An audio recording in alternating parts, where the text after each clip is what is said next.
दोस्तों, भारत दुनिया का 7वां सबसे बड़ा देश और दूसरा सबसे अधिक जनसंख्या वाला देश है, जिसके पास दुनिया में सबसे ज्यादा यंग जनरेशन है। तेजी से बढ़ती अर्थव्यवस्था के साथ साथ यह दुनिया में इंफॉर्मेशन टेक्नोलॉजी का केंद्र माना जाता है।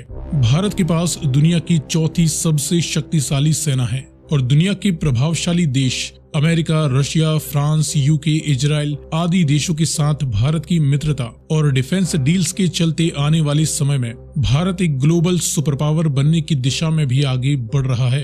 भारत किसी भी देश में जमीन, जल और हवा तीनों ही माध्यमों से न्यूक्लियर हमला कर सकता है। दुश्मन देश की सैटेलाइट्स को तबाह करने की काबिलियत भी भारत हासिल कर चुका है। दुश्मन पर घातक बैलिस्टिक मिसाइल दागने के अलावा भारत की तरफ आने वाली तेज बैलिस्टिक मिसाइलों को भी अब भारत अपने एडवांस मिसाइल डिफेंस सिस्टम से रोक सकता है।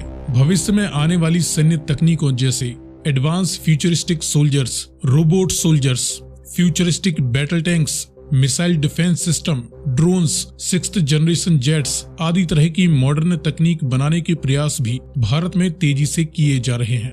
ऑल इन ऑल, विश्व महाशक्ति बनने की दिशा में बढ़ रहा भारत आज के समय कितना ताकतवर है, इसकी जानकारी इस वीडियो में हम देखने वाले हैं। लेकिन वीडियो में आगे बढ़ने से पहले आपके लिए एक सवाल, इनमें से किस देश के साथ भारतीय स्पेशल फोर्सेस गरुणा शक्ति सैन्य अभ्यास करती हैं, इंडोनेशिया या फ्रांस? यदि आपको इसका जवाब मालूम है तो कमेंट में लिखकर बताएं। साथ ही जानकारी पसंद आए तो वीडियो को लाइक एंड शेयर करते हुए चैनल को सब्सक्राइब करना ना भूलें। अब चलिए शुरू करते हैं और शुरुआत करते हैं करंट पॉपुलेशन से। तो भारत की वर्तमान जनसंख्या करीबन 138 से 140 करोड़ के बीच हो चुकी है, जिसका एग्जैक्ट सर्वे कोरोना महामारी की वजह से अभी तक नहीं हुआ है। लेकिन नेशनल फैमिली हेल्थ सर्वे के अनुसार भारत की जनसंख्या वृद्धि दर कुछ कम हुई है और देश में महिलाओं की औसत संख्या पुरुषों से ज्यादा है। डिफेंस स्पेंडिंग यानी डिफेंस बजट की बात करें तो भारत ने साल 2020-21 में डिफेंस के लिए करीबन 66 बिलियन US$ का बजट निर्धारित किया था। भारत अपनी जीडीपी का करीबन 2 से 3% हिस्सा अपने डिफेंस पर खर्च करता है। ऐसे में यदि इस साल भी भारत अपनी जीडीपी का लगभग 2.5% डिफेंस पर खर्च करता है तो ये $70 बिलियन के आसपास रह सकता है, जो कि दुनिया का अमेरिका और चीन के बाद तीसरा सबसे बड़ा डिफेंस बजट कहलाता है।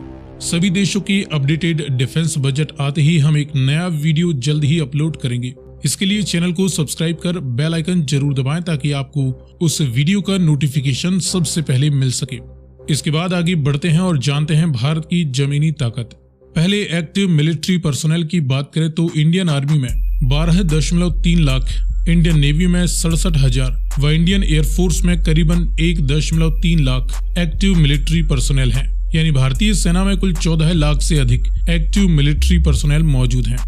हथियारों की बात करें तो भारत एक न्यूक्लियर पावर देश है, जो कि जमीन, जल और हवा तीनों ही माध्यमों से न्यूक्लियर हमला करने में सक्षम है, जिसमें अभी तक केवल भारत के अलावा अमेरिका, चीन, रूस, फ्रांस और इजराइल जैसे देशों को ही न्यूक्लियर ट्रायड क्षमता हासिल करने में सफलता मिली है।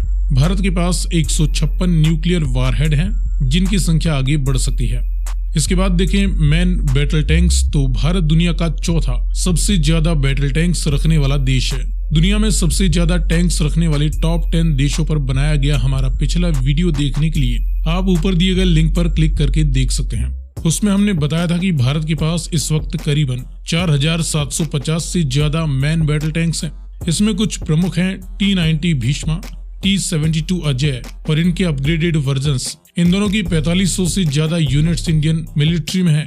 वहीं बाकी हैं अर्जुन मार्क 1 और मार्क 2।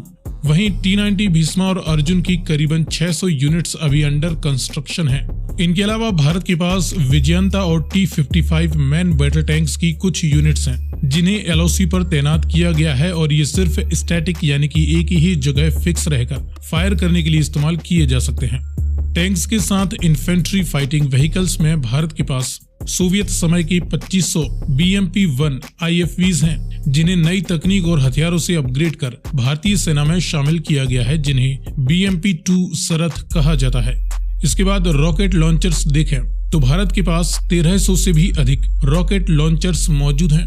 यहाँ पर हमें यूनिट्स की नहीं बल्कि लॉन्चर्स की बात कर रहे हैं, जिनमें 126 पिनाका, 240 अपग्रेडेड सोवियत BM-21, वहीं 940 Russian Indian BM-30 स्मर्च multi barrel rocket launchers हैं। सेल्फ प्रोपेल्ड आर्टिलरीज में भारत के पास फिलहाल 100 साउथ कोरियन K9 थंडर का इंडियन वेरिएंट K9 वज्र है, जिसकी एडिशनल 100 यूनिट्स को लद्दाख में हाई माउंटेन रेंज में वारफेयर के लिए लार्सन एंड ट्रूबो द्वारा तैयार किया जा रहा है। टाउड यानी फील्ड आर्टिलरीज में भारत के पास 3300 से अधिक आर्टिलरीज हैं, जिसमें अमेरिकन M777, इंडियन धनुष और इंडियन फील्ड गन, सोवियत समय की इंडिया इजराइल द्वारा अपग्रेड की जाने वाली M46 शरंग कुछ प्रमुख हैं। खबर है कि यूक्रेन भी इसमें भारत की मदद करने वाला है। इनके अलावा भारत के पास हजारों छोटे और बड़े सभी तरह के आर्मर्ड व्हीकल्स व पर्सोनल कैरियर्स भी मौजूद हैं। इसके बाद देखें हवाई पावर, तो इसके लिए पिछले वीडियो में हमने दुनिया की टॉप 10 सबसे ज्यादा एयरक्राफ्ट्स रखने वाले देशों की जानकारी दी थी, जिसे देखने के लिए आप ऊपर दिए गए लिंक पर क्लिक कर सकते हैं।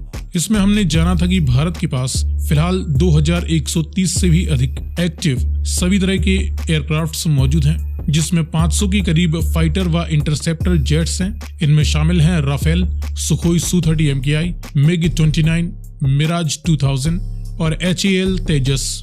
वहीं इनमें शामिल 64 MiG-21 हैं, जो जल्द ही रिटायर होने वाले हैं। इनके अलावा डेडिकेटेड अटैक्स के लिए भारत के पास 120 UK made space jet Jaguar हैं, जिन्हें दारिन 3 स्टैंडर्ड से अपग्रेड किया जा रहा है। सभी तरह के हेलीकॉप्टर्स में भारतीय सेना में करीबन 800 से ज्यादा हेलीकॉप्टर्स मौजूद हैं, जिनमें 22 American Apache attack helicopters, 15 Russian Mi-24 attack helicopters के साथ करीबन 21 इंडियन रुद्र और लाइट कॉम्बैट हेलीकॉप्टर्स भी शामिल हैं। बाकी सैकड़ों ट्रांसपोर्ट, ट्रेनर्स और special mission aircrafts Indian air force की इन्वेंट्री में मौजूद हैं। इसके बाद इंडियन नेवी की फायर पावर देखें तो इंडियन नेवी के पास फिलहाल एक active aircraft carrier INS Vikramaditya है। वहीं दूसरा INS विक्रांत जल्द ही नेवी में शामिल होने वाला है, जो कि अपने अंतिम चरण के सी ट्रायल्स पूरे कर रहा है। समुद्र के गुप्त हथियारों में सबमरीन्स की बात करें तो भारत के पास कुल 18 सबमरीन्स हैं, जिनमें 2 न्यूक्लियर पावर्ड सबमरीन्स हैं, जिसमें से एक INS अरिहंत एक्टिव है और दूसरी जल्द ही नेवी में शामिल होने वाली है। इनके अलावा बाकी कन्वेंशनल डीजल इलेक्ट्रिक सबमरीन्स हैं। दुश्मन की नेवल पावर को डिस्ट्रॉय करने के लिए भारत के पास 10 डिस्ट्रॉयर शिप्स भी हैं, जिनमें INS कोलकाता क्लास के हैं, जिन्हें विशाखापत्तनम क्लास के डिस्ट्रॉयर्स में बदला जा रहा है। इनके अलावा दिल्ली क्लास के डिस्ट्रॉयर्स प्रमुख हैं। वहीं राजपूत क्लास के सोवियत समय के डिस्ट्रॉयर्स जल्द ही रिटायर होने वाले हैं। इन बड़े शिप्स के अलावा इंडियन नेवी में 13 फ्रिगेट्स मौजूद हैं। 23 कॉर्वेट्स भी इंडियन नेवी के पास हैं। इनके अलावा कई तरह की अन्य एम्फीबियस शिप्स, मिसाइल और पेट्रोल बोट्स, ट्रांसपोर्ट, रिसर्च व ऑक्सिलरी आदि प्रकार की शिप्स भी इंडियन नेवी की इन्वेंटरी में मौजूद हैं। सो फ्रेंड्स, ये रही इंडियन मिलिट्री की पावर वर्तमान समय में। जानकारी पसंद आई तो वीडियो को लाइक एंड शेयर करते हुए चैनल को सब्सक्राइब करना ना भूलें।